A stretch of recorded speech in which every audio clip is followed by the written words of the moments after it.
Hello guys, i-share ko lang sa iyo ang aking santol na itinanim noong 2019. So ayun, ang dami ng bunga. Sorry, hindi ko maabot ang ibang bunga. Yun, bali pang tatlong harvest na namin yan. Harvest na namin to. Ang dami pong bunga, ang dami pang mulaklak.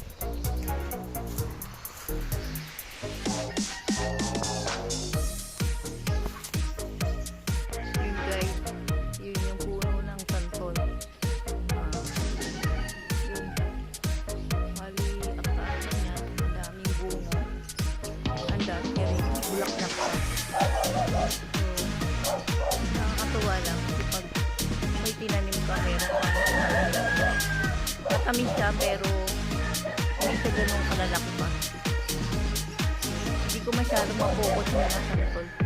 Pasensya na ang aking camera ay hindi kagandahan. Basta may share ko lang yung santol.